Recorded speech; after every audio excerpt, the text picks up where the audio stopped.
it's Harley J. Now strap in because this could be a long one. We're about to dive deep. Here's the deal on the real estate game changer that's got everyone from buyers to agents freaking out. And that can be freaking out in a good way or freaking out in a bad way, depending on who you ask. The National Association of Realtors, or the NAR, the almighty bigwigs of the real estate world, just got smacked with a reality check to the tune of $418 million. Why?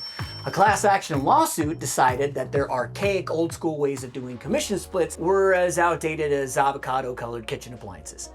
That being said, colored kitchen appliances are extremely in right now.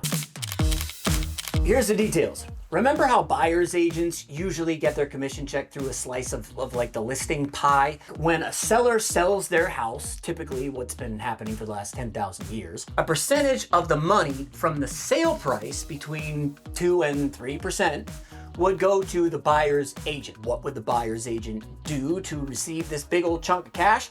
Well, first things first, hopefully they brought a buyer, helping make the sale happen, taking care of legal stuff, inspections, communicating with other real estate agents and the owners, drawing up the contract, negotiating the contract, communicating with title and escrow companies, explaining what title and escrow is or does, and yes, even flipping on and off the lights. You get it. Anyway, that's not happening anymore, at least not in the we've been doing it like this for 10,000 years kind of way. The new rule says no to that.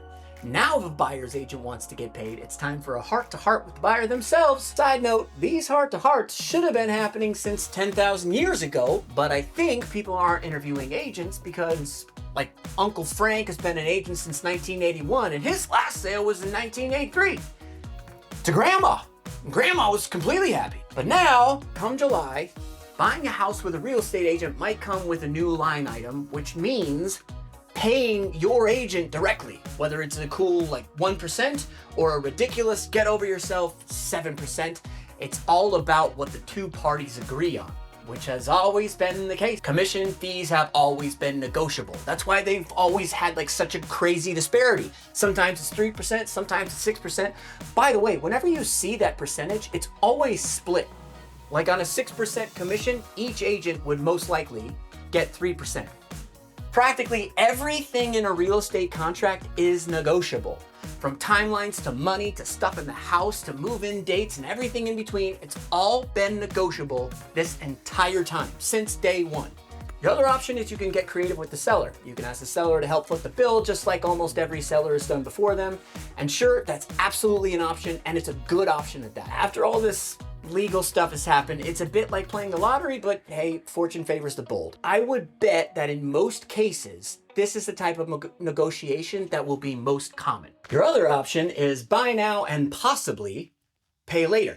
With all these changes rolling out in July, the people who buy sooner rather than later could save a ton of money on commission fees and like negotiation headaches. Those are your three choices: negotiate, get creative with the seller, buy now, possibly pay later. This is no small potatoes, you guys. This shakeup in commission structure could mean a leaner, meaner real estate market with transparency and buyer empowerment at its heart, which would be incredible. Or it could mean a whole new maze of negotiations and lawsuits and arrangements and failed transactions and whatever. Now here's what you can do to watch your own back. Know what you're paying for. Make sure you and your agent are crystal clear on what you're getting for your money. Also, look into different loan options. Check your financing. Loan officers are pretty cool and they can be really creative, and the good ones thrive on finding the best deal. So find a good one, because some creative financing might just uncover any unexpected agent fees. And the last one is you want to stay informed. The real estate market is about as unpredictable as a wiener dog race.